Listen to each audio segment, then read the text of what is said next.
الرحمن الرحيم. كتاب رياض الصالحين، باب فضل العلم تعلما وتعليما لله. وقال تعالى: قل هل يستوي الذين يعلمون والذين لا يعلمون. وقال تعالى: يرفع الله الذين آمنوا منكم والذين أوتوا العلم درجات. بسم الله الرحمن الرحيم، والصلاة والسلام على نبينا محمد وعلى آله وأصحابه وسلم تسليما كثيرا. سبحانك لا علم لنا إلا ما علمتنا إنك أنت العليم الحكيم. أستغفر الله الذي لا إله إلا هو الحي القيوم وأتوب إليه. اللهم انفعنا بما علمتنا وعلمنا ما ينفعنا وزدنا علما. biye tarata suye hijriya bakkelani kemenani ani binani ani wolonfula saharul muharram minye hijra sankalo folo bisunye umgannai miladi nasaraw ka jate ba fulan mugani duru sankalo wolonfulana bisunye tani duru nay ambe dawra bu masjid rajab ambo kono درسوا الحافظ النووي أكا كتاب كنو في رياض الصالحين بندم مناكو دوني فسمانتيا كدوني كلا وفسمانتيا أنيكا مغولا كلا دوني لا ألا كما فسمانتيا من بأولو لامبو بندادلا آية منون كلانا درسو تمنى أنيو كا سراهو دامنا وقت ينصر سراهو قنوننا يرمي شيخ بن مسلمين رحمه الله ناكو دوني بتلا كتاتلا يرمى فلا فرد كفاية بفرد أين بي أنتم بأولو كفرم فانسيا يرولا أي سالفو ka jaka fo ka sun fo an bɛ yɔrɔ min derisu ya wagati y'an sɔrɔ yɔrɔ min n'an jɔra ye alhajj hiju la yajibu ala kulli ahadi an yata'allamahu amma wajibiya bɛɛ ka i ka hiju kala k'a dɔn wa innama yajibu an yata'allamahu man istata'a ilayhi sabilan hatta yahujja la bashira ka hiju kala kanya do wajibira mo jumanka ni mo minye she soro kata hiju yorola ni minye hiju che soro abe eka hiju kala kanya do puru ika hiju ikadi donika omal asafi ako kafara dimika أن كثيرا من الناس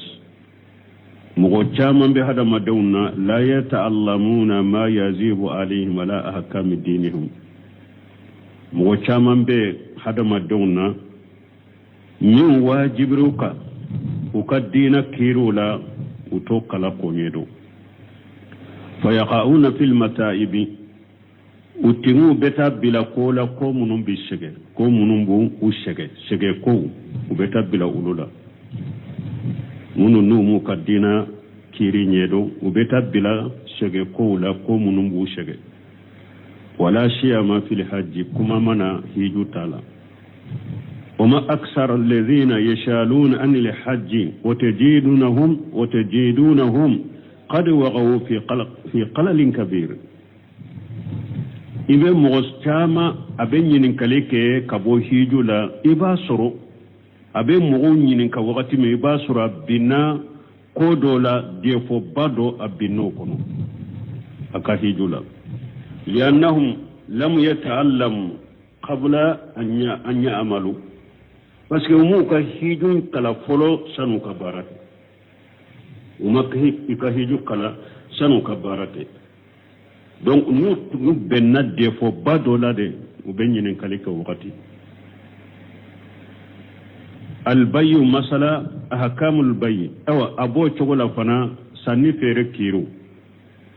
لا يجب على كل إنسان أن يتعلم أحكام البي أما واجب هذا ما دمبك إيكا سني فيركيرو كلا فرد أين تبك إيكا سني فيركيري كلا لكن من أراد أن ينتظر ويبيع ويشتري لا بد أن يتعلم ما هو البيع الممنوع وما هو البيع المشروع حتى يكون على بصيرة من أمره وحل مجارة أقوى أبو شغلا سنفره وكيرون وكلاني مواجب يبدك ولكن من أراد أن ينتظر نمغمي أن يتذير نمغمي نيالا نينو يبكي جاغو كلاي ويبيع نمغمي نيالا نيني بافي كافندو يبكي فيري كلاي ويستريا نمغمي مبا أفي كافندو ساكنا إما لا بد أن يتعلم ما هو البيع الممنوع أو لا بد أتنيا في إكا في سنفير إكا كلا سنفير سوغمي مباليلا يكو كلا كونيدو وما هو البيع المشروع فيرتشغو من فنا دغرا شريارا يكو فنا نيدو حتى يكون على بصيرة من أمره وإيكا كدوني كيكا قولا وحل مجارا كتاني نشغل درو مانا نيكو من واجبريكا أكيريكا أمي إبا فيكا كومين كي سلاميا سراولاولا سلاميا سرياكا قولا كوكي كالاكا نيادو وبيكا wani ya to malikin nunun tilela umaru arkata mina deto umaru tile sugu a tumbe ci da wunde bila kata sugula sanni fere kela mugo nu soro minan kunna ubi nyininka sanni fere chogo ibadowa san fere chogo munun dagara ibodowa fere chogo munun haramu yara ibodowa iriba ibadowa ni mɔgɔ min ye o dɔn o ɲɛdɔn y'a fɔ u y'a dɔn i b'a ɲɛdɔn i b'u sabati ka minɛnw kan ni mɔgɔ min t'a ɲɛdɔn u b'a fɔ i ka bɔ sugu la i ka bɔ sugu la i kanu kana tɛ aw hari maliki ninnu tile la o tun bɛ a bɛ mɔgɔ de ci u bɛ mɔgɔ de ci ka taa sugu la mɔgɔ minnu bɛ fɛɛrɛ la sugu la k'u ɲini ka fɛɛrɛ kiriw la n'u bɛ fɛɛrɛ kiriw dɔn u bɛ iriba kiriw dɔn e bɛ sabati ka sanni feere la min t'a dɔn i bɛ e bɔ sugu la fo i ka taa ɲɛɲini ka kala fatabayyana al'ana a bangera sisan anna ilma shar'iyya yanqasimu ila qismayn ka fo sariya ka doni a bɛ tila ka taa tila yɔrɔma fila de al-awwalu fardu ayn cogoya fɔlɔ o ye farda kɛrɛkɛrɛlen ye ni a bɛɛ bɛ ka i k'o ɲɛdɔn wasani fulanna fardun kifaya o ye farda ye bɛ farda min ni jamakulu dɔ jɔra n'a ye a farda binna tɔw bolo aw k'o kɛ sunna de don wa fardun kifayati yustahabbu liman jada ala man taqumu bihi alkifayatu an yata'allama liyahfaja shari'at Allah doni min ye fardun kifaya ye a kanunen do mɔgɔ min e y'a dɔn mɔgɔw dɔ ye doni min ye fardun kifaya ye mɔgɔw dɔ y'o kala mɔgɔ minnu ni wasa bɛ olu la fardun kifaya in kalali la donc a tɛ wajibe e ka sisan e ka kala mais mustahabu da kanunen do e ko fardun kifaya kala pour i ka silamɛya sariya tanga n'a ye fardun kifaya kalali tɛ wajibi ye ni jamakulu dɔ sɔrɔla dɔɔni min ye fardun kifaya ye ni jamakulu dɔ sɔrɔla k'o kala u jɔra n'a ye fana wasa b'u la fana donc o dɔɔni sugantɔ ka kala wajibi tɛ dɛ mais a kanunen do an ka kala pour ka sariya tanga n'a ye wa yahdiya lahu bihi ibadahu wa yantafi'a an-nasu bihi ani ala ana ka jow ala jow na kandani ye ani mɔgɔw na nafa sɔrɔ ni ye ni mustahabu in kala ko damado bala a kanune na mawajibi ka tuguni men niya kala silamiya sariya tangali bala ami be ala ka jɔnw be kandaniye ala mɔgɔw fana be nafa sɔrɔniye wala shay'a asrafu min al-ilm foyi tɛ min kɔrɔtalen don ka tɛmɛ dɔɔni kan ويدل لهذا قول الله تبارك وتعالى للنبي صلى الله عليه وسلم من بويرنا قدوني دي كوسا فيمبي دليل من بويرنا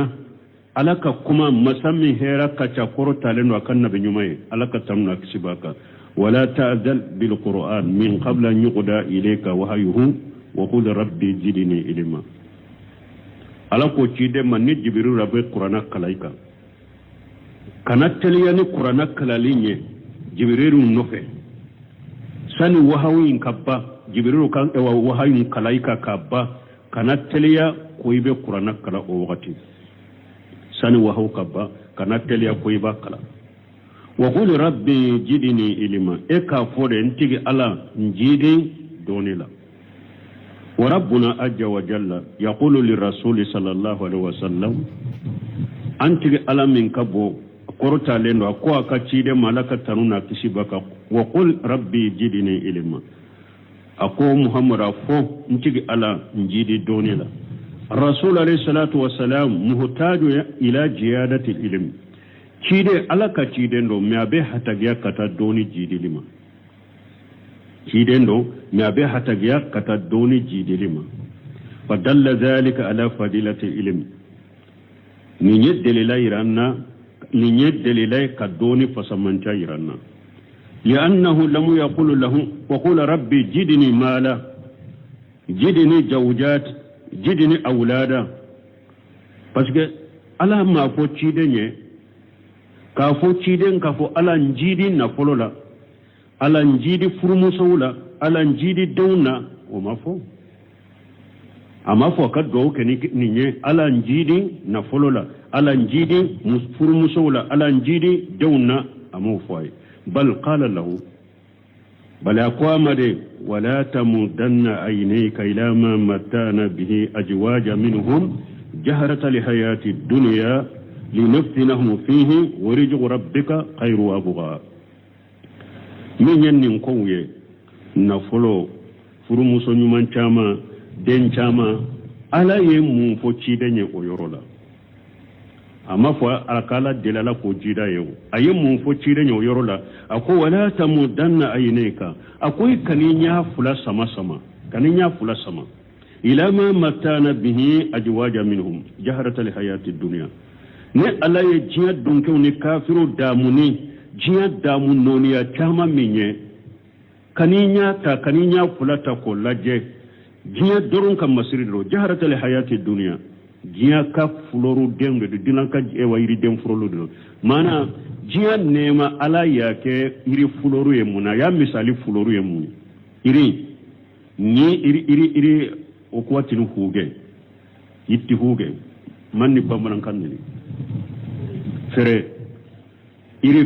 jaratul hayati dunya jiya kan nema aya ala ya misali ya iri fere la munna no semera mahullah ka kuma wala ni ayat tawsirila ako iri fere fule iri la yurum min kan kateli na nyebe yelema abeja jona abebbi kabo iri la jona ododo ako de ya to ala ye dinya nema ke comme iri fere mburuni kateli kabo iri la ajani kateli anya yelema ni kateli awa jiya nema fana bo chogodela yelema kateli ori ato ala jiya nema aya misala ko irewa iri fere dedo jiya iri fere dedo nema munu fule nune jiya iri fere udedo kaninya fulata kula jede linaftinahum fihi ne yenindi jiya dunke mare puru kula jarabi akono de ori jogo rabbika khairu wa abgha itigi ala aye garjage min dima ala be garjage min dima akan nema wala wode kanye katame jiya kan nema munu fule ninye wode be tofana mimma yadullu ala fadli ilmi qawlu ta'ala min ran kanda kata دوني فسمانتيا ما ألك كما تبارك وتعالى هل يستوي الذين يعلمون والذين لا يعلمون بل كل الناس قول بين بين كل الناس قول بين كل الناس قول كما دو no ba fo beka kuma dobe o be hada madawun cela o ye beka kuma hal yastawi alladhina ya'lamuna wal ladina la ya'lamuna yala mogo munun be fendo ani mogo munun te fendo ulu ye kelenya ba mana ninye kuma de bebe nindo mogo bebe nindo ka fo yala min be fendo doni ke bagano doni bali ye kelenya wa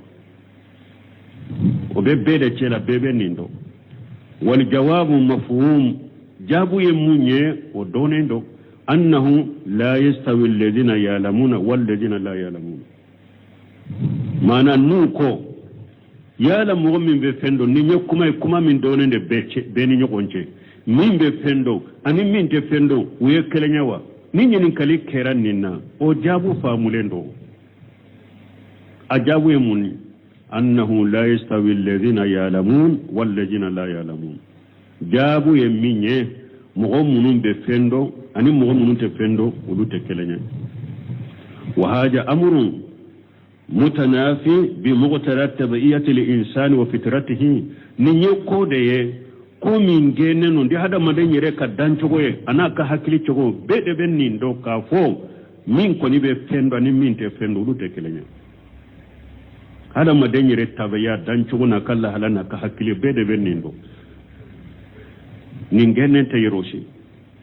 أنه لا يستوي الإنسان والذي يعلم والذي لا يعلم كافو هذا مدم من بفندو أنا هذا مدم من تفندو وتكلني هذا مدم بكدان شغل تبايا ناترلي بيبنيندو لكن الله سبحانه وتعالى ذكره على صيغة الاستفهام من على يكما من فوني فامو نيني كما شغله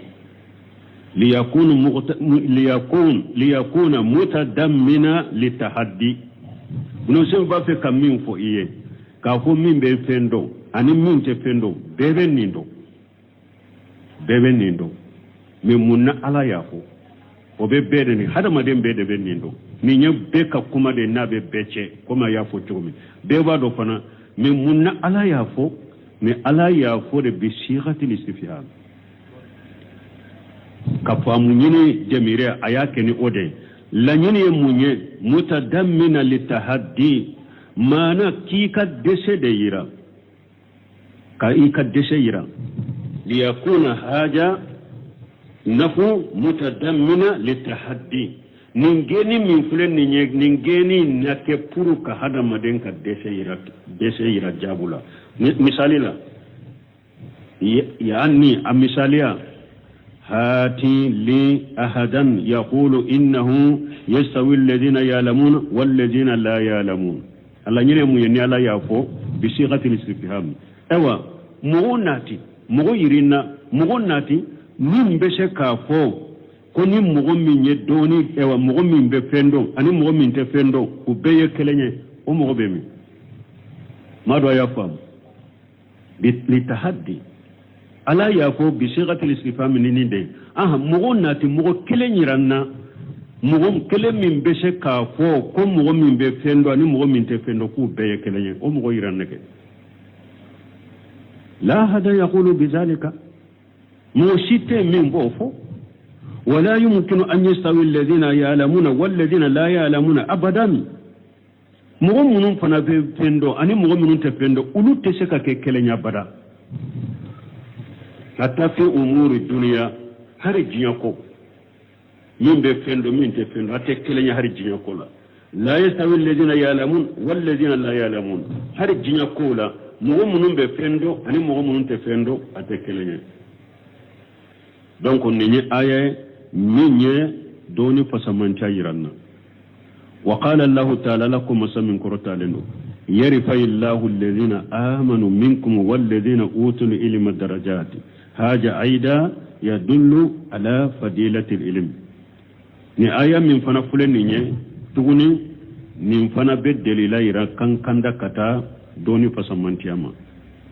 ya ayyuhal ladhina amanu idha qila lakum tafassahu fil majalisi fafsahu yafsahu Allahu lakum wa idha qila unsujun fa ansuju ayayi abe aya juman kono ala ko qur'ana kono ko mu'minu nu ko awman nabe sigi yorola abe sigi yorola nu ko aye yurwalike fasfahu aye yurwalike yafsahu Allahu lakum ala be yurwalike awye mana aw bake ka jamade do aye nyogon soro yoro do la sigi lendo mo do nana sigi yoro te bon nu ko awma karasa aye telu aka gere nyogon na pour nin fana ka sigi yoro soro bo aye feredi aye kennedy karasa aye fera ka kennedy aka gere nyogonna aka kennedy pour nin fana ka sigi nu o nyine na ufe aye feredi mogoma aye kennedy mogoma wa idha qila unsuju yani qumu wartafiu nu ko awma fana aye wuli abe jama yoro dola o ko nyema ya be min bolo ayaye mogodo nana fo ulu ka sigi aye mogodo ye akan ka fo awye karasa aw ka wuli de nunun ka sigi nu o fora awye aye wuli nu ko awma aye wuli fansudu aye wuli yarfa Allahu alladhina amanu minkum walladhina utul ilma darajat ala be mogo korota wala mo munun ne mu'minu ye awla ala bu ulu korota ani mogo munu doni dira munuma ala bu korota fa ya dagala insanu wal majlisu maliyu bi jalishin ni hada maden don nana ambe majlisin min ambe sigi yoro minna sigi yoro yin fara sigi bahawla wa qala tafassahu falyufsihu lahu min nana ayasuru sigi yoro fara sigi yoro te na kwa uma ayeteru nkashigi ayeteru akashigi yoro damu yafsahu Allahu lakum yani yuwashiu lakum al-umura na ayoke ala fanabe ko yurwa au aka ko yurwa awye modon na shigi yoro fara akwa yurwa like ayekene gere nyogona aka kene do dim fana kashigi ala ko ye kene dam aka yurwali dama aka shigi ala be yurwali diaw fana ma aka kola li'annakum wasaytum ala haja daghili parce que ninna baga min fulenni nana naka doaka aw ye yurwali ke o ye tugumi fa yuwashu Allahu alaykum ala fana be yurwali ke aw fana ka li'anna al-jaza min jinsi al-amal parce que hadamade ala be hadamaden sarani ka bara qualité de ni bara min kala bi sarani bara nyugona de faman amala akhahu bi shay amalahu Allah ta'ala bi mislihi ni mu'min ni balima ke bara nyugonya ni minye ala fana be bara nyugonya ni o nyugona in yasarita lil mu'athiri yasara Allah alayka geleya be mu'min ka degu be mu'min ka ni yurwali kai ala be yurwali kika in farajita an mu'min kurbatan faraja Allahu anka kurbatan min kurabil yawm al-qiyamah ni geleya takabu mu'minika ewa ala be qiyamah ka geleya takabu ifanaka ija anita ahadan kana Allah fi awnika ni mugodo deme ala fana be edmenila wallahu fi awni al-abdi ma kana al-abdu fi awni aqihi ala be jon deme lila de ka jonto ni bi balima deme ala bi deme wali haja qala ninde koso ala ko yafsahillahu lakum ala be yurwalike awye wa idha qila unsuju fa ansuju yani qumu fa qumu nu ko awma de fana ayewuli wa fi haja dalila benna على أنه لا حرج للإنسان أن يقول للجماعة الذين عندهم أنسجوا دليل بيننا كود جنوبت هذا مدينك ni jama dobi fe shisha eka ko ni jama dobi efe siglendo eka fuma aye wuli ube aye bo ukhruju barakallahu fikum aye bo alaka heraka wala ka baraka dawla intaha sughulukum la hayaa fi jalika bunu semino ko malo yatolaw same kuni malo yatola mana modo nana efe ko dola unu nana ko minna o nyana bora yikafu tuguma au kawuli akata au kawuli akabo parce que au nana minna au ka bara banna kaba au ka koyin banna au kawuli akata akon malo yatenni na bashitenni na junubute mo kanina wala qadadata lil insan jalagite mo kan lemuni jalagite mo kanina hatta al-julus la yanbaghi lahum an yakunu suqala hari sigili amanka ekake doniye mo kaw hari sigili amanka ekana sigi mo fe kake doniye aka la yaqumuna illa idha khila qumu hari sigili amanka ekake doniye mo ka ni nana sigi yoromi ni ete wuli fonu kuma wuli iman ko ke yanbaghi lil insan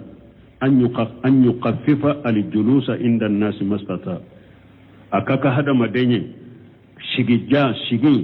ikon no ya mugofe isoko hakke illa ija alima min sahibihi annahu yuhibbu an tabgha indahu fala basa fo etara mugo mi fe ni eyere yado atigila ka fo bafe ikato afe kame afe bashi tola etara mo min fale ba fe kan me afi aka baroke doni uga ka kodo ka ba fe e kan me alefe bashi toka men ni mo do mo min na itara fe ko min kama no nyana bo ikana shigi janya mo kai wa illa woni otenne ayire makanu ni ma do ayire la ko ba fe kan me afi fali asilu lesili munye allantu tela li julusa inda nasi kana shigi janya mo fe sigili kanya janya mofe li anna an-nasa qad yakunu lahum sughulu parce que hada madai ba soro sugula fendo ba bolo iba soro sugula do ba bolo ko do ba bolo abafe ko kewba abafe kato nyanabo ke sigilento akoro atese ko nyanabo wa sahayuna an yaqulu qumu iba soro be mo mi fe sugula do bu bolo ne ube malo ya ima ka fo ema karasa wuli ube malo ya ima kofo man qala qum fala haraja alayhim awa buno semino ko nyona ni mo min ko karasa wuli ube aye wuli fenta tigila hatta inna allaha azza wa jalla qala li julasa'i nabiyyi alladhina yajlisuna indahu ba'da an yantahu min ta'ami har ala yare masaban yare ala ayafu cide akan nabi nyuma sigi koro bagawye akan nabi nyuma koro sigi bagawye tumami usigirai dumuni bahnen kofe usigilen torai qala lahum subhanahu wa ta'ala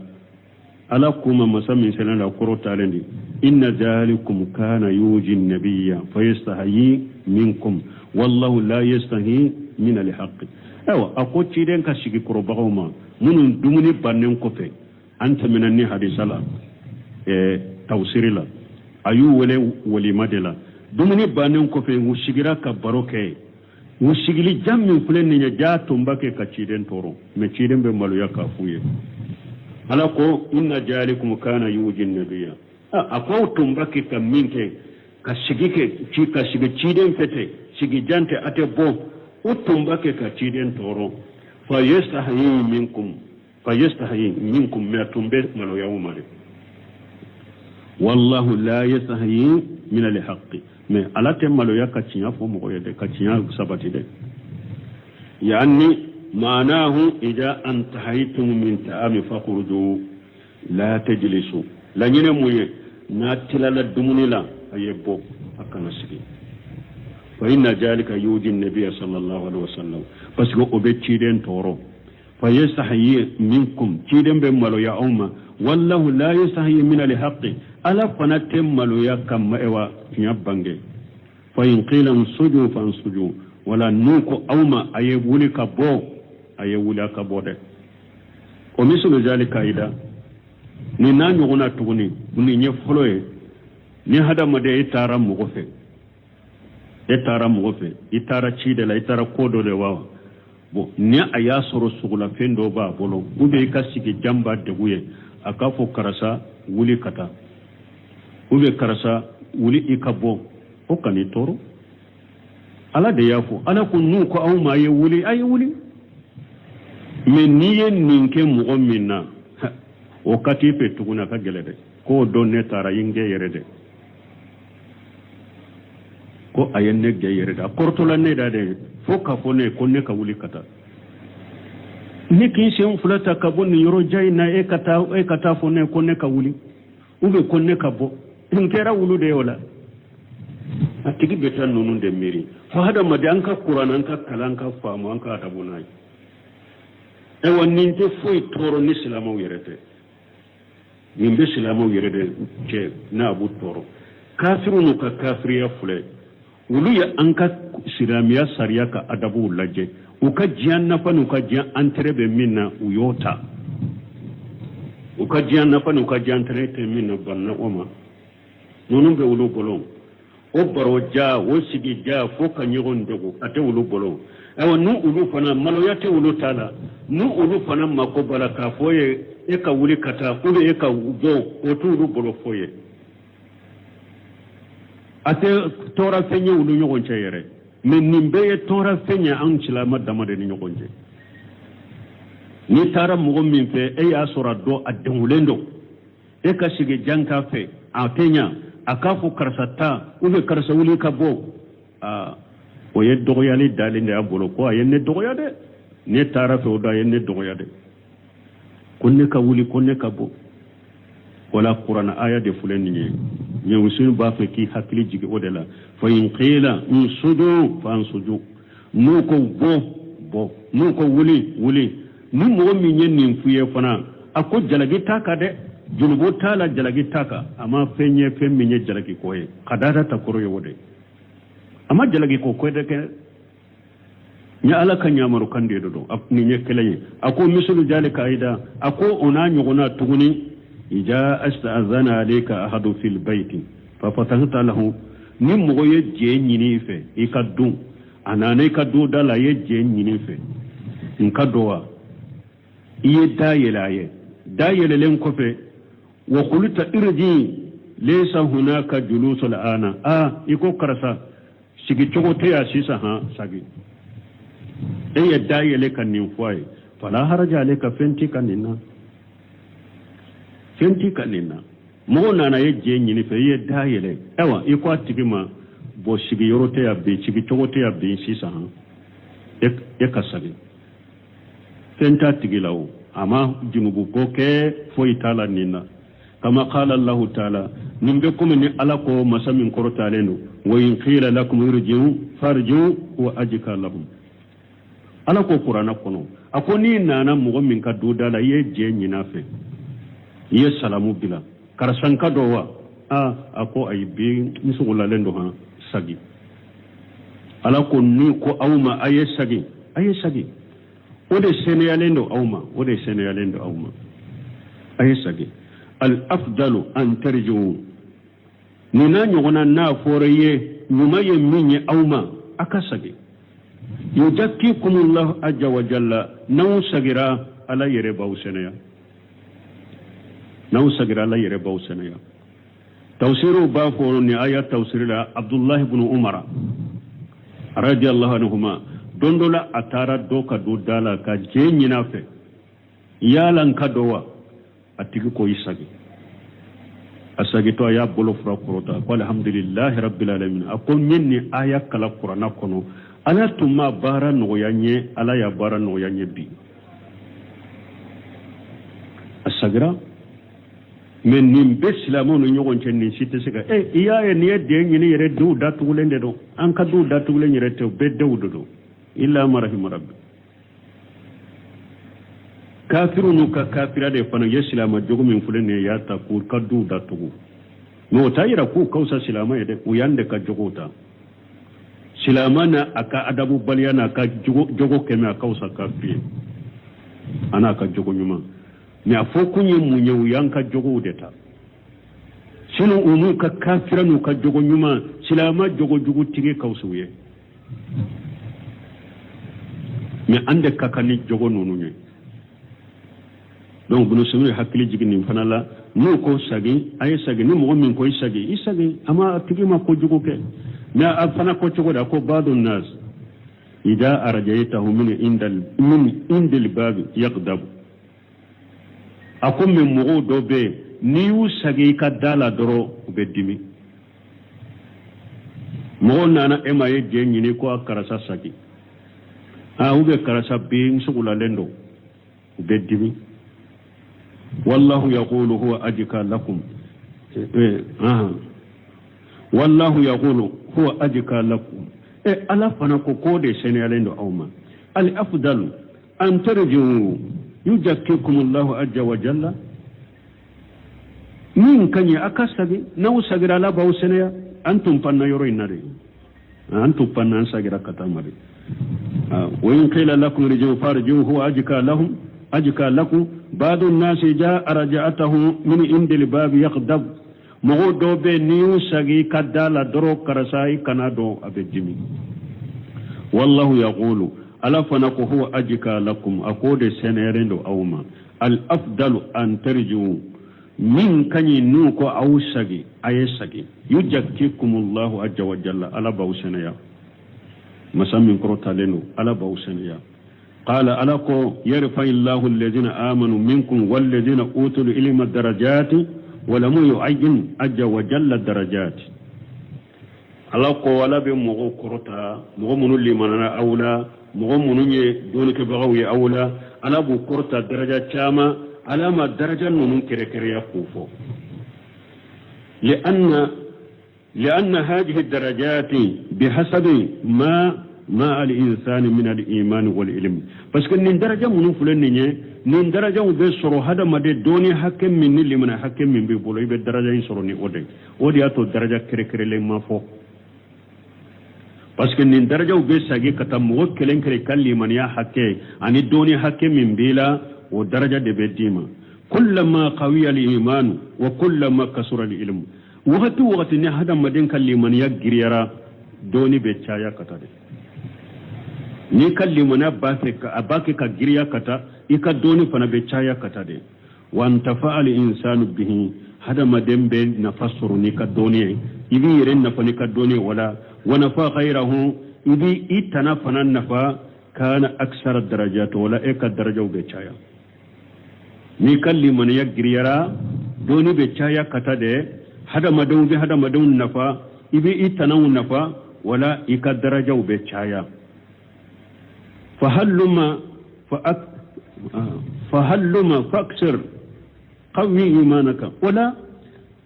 دوني تشايا إيكي كلي من يجريا فهلما فأكسر قوي إيمانك فهلما فأكسر قوي إيمانك ولا إيكا دوني تشايا إيكا لمن ينجريا أكثر من طلب العلم ما استطعت معنى دوني نيني تشايا يشيكو حكبه إيكا دوني نيني كشيكو حكبه معنى نيكا دوني باكي كتشايا كتا إيكا لمن يفن بجريا كتا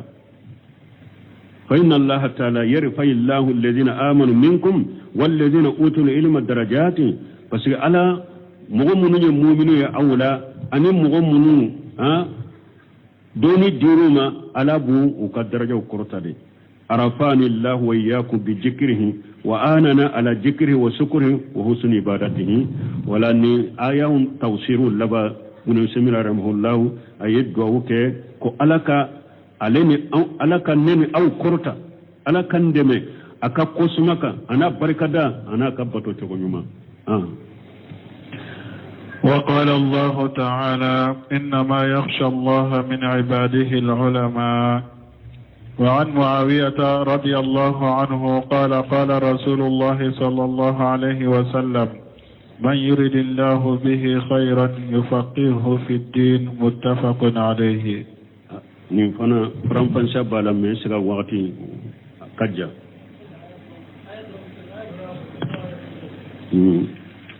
وقال الله تعالى لكم مسامين كروتالين إنما يغشى الله من عباده العلماء alako aleka jowna munum besra alanye ko oye doni ke bagawde nando naw sarahu la hadisa inte sika sarahu waqti sera sagal hafiz an-nawawi rahimahullah بعدما يتعلق من كتاب الله عز وجل في فضل العلم من الحافظ النووي رحمه الله وفيهم بسما لك كتاب لا منو أبدوني فسمن شايرنا وسبق الكلام على آيات الثلاث كما من آية سبقة مما ذكره في باب فضل العلم تعلم وتعليم آية سبقة منا ناي ألوفو دوني فسمن شالا كاكلا أنكا مهو لكلا على كما أما الآية الرابعة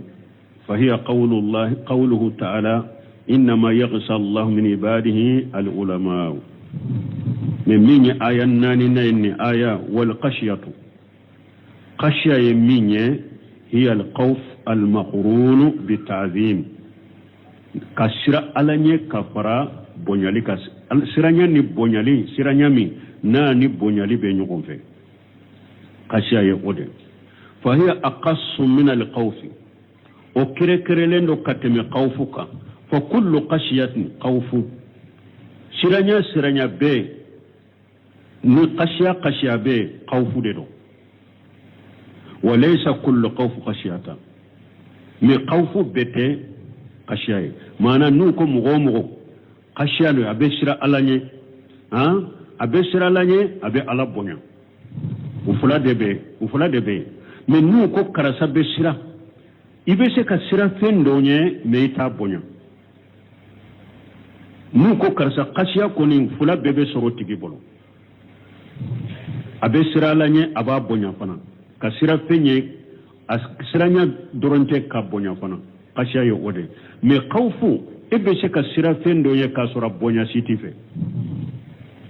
khawfu yo ode wali haja ninde koso يخاف الإنسان من الأسد هذا ما دم بسرا وراني ولكنه لا يغشاه ما يسكى وراني بنيا ما يبسراني أما الله عز وجل من ألم سمين كبكرت لنا فإن الإنسان يخاف منه ويغشاه هذا ما دم بسرا على نيبا بنيا فنا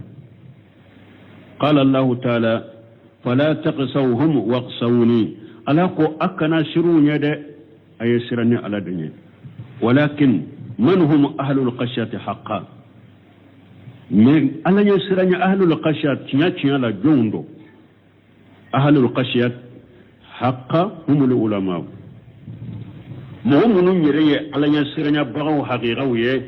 ولي دوني كبغا يدي دوني كبغا جمع دوني كبغا بيتدي علماء بالله وأسمائه وصفاته وأفواله وحكامه دوني كبغا منون على يردو وبي على كتقو دو وبي على كمانكتو دو وبي على كيوالو دو وبي على كيرو دو الذين يعرفون ما لله عز وجل من الحكم والأسرار في مقدوراته ومسروعاته عز وجل ولمي نوبي على akat ewa kirula ube alaka hikma ana alaka hikma na ka gundun ubo do alaka latige feuna ani alaka sharia le feu ala ye ko munu latige ube alaka hikma na ka gundo do ola ala ye ko munu sharia ube alaka hikma na alaka gundo do ulula wa annahu subhanahu wa ta'ala kamilun min kulli uzwi awa nin doni kaba ulama fana ubado fana ko ala dafalendo cogoya bela laysa fi afwalihi naqsu naqasi shidete alaka ke tawla wala fi ahkamihi naqsu alaka kiru naqasi tala فلهذا يخشون الله عز وجل من قص علماء دوني كبا وبسر لني مسمى كبا قرط لنو وفي هذا دليل على فضيلة العلم وأنه من أسباب خشية الله أبني آية فنالا دوني فسمانتيا بني آية فنالا كايرانا فنا قد دوني على يسيرنا سبب ده والإنسان إذا وفق لخشية وسمى من جنوبه ni ala ya hada madem be ala nya siranya ma ibe sir ala nya ibe ala bonya o bikkishi kabo junubu dem wa yini ajnaba astaghfara wa taba ila allah jalla wa harina tigiye junubu ke fana abe tubi abe ala ya fadeli li'annahu yakhsha Allah ay yakhafuhu wa yu'ajjimuhu subhanahu wa ta'ala parce que modo abe siralanye abe ala bonya masamin senalendo akorotalen ko kofe wala anana mawiya ka hadisa la wakati seraya donc ka yiranna doni ke baga ulu de be siralanye an ko khashade munu nu uye ube siralanye uba bonya buno semino u sarahwanye fana munu be ala yere do ube ala do ube ala ka togo do ube ala ka mankutu do ube ala ka kewale do ewa ala ka latige funa ye ko munu latige ube ala ka hikma na ala ka gundo do ulula ala ye ko munu ke sariya ye ube ala ka hikma do ala ka gundo do ulula uba do fana ko la dabalende togo ya bela aka kewale nagashitula aka kiru nagashitula nununye ye doni ke bare munu be sir ala nye emme mimbe ala yere kam mankutu nakaridu nama amala ka togo sabataye amala ka mankutu sabataye ni ala ye akal latige femmi latige ube ala ya kasariya min sariya alete jeneni ala ka hikima ina ala ka gundo to do abu afwe kwa bo barana ka hakilina de abafu kwa baka hakilina do yorola otigiye ulama wewa otigiye ala bonyawa uma ala bonya ulama munu inma yakhsha Allah min ibadi ulama o yenin doni ke ba suude ulama ahli sunna wal jamaa manhaj salaf salih nunun de be seralanye parce que ube ala do ba ka to do ba ka mankutu do uba ka hikimana ka kodo ndo na ya kalla tige ko munun ke ala yu kele hikimana gundo menye ubodo utuka hakilina do oyorola ne ala ya ka sariya min ke chogo min ube ala ka hikimana ka kodo na kala ka gundo do ola ulutuka hakilina do oyorola nunun de to do ne ke ba munun be ala bonya munun be sir ala ye nunu de do ambe ala delala kanke uluye سبحانك اللهم ربنا بحمدك اشهد ان لا اله الا انت استغفرك واتوب اليك. الشيطان الرجيم. بسم الله الرحمن الرحيم. كتاب رياض الصالحين باب فضل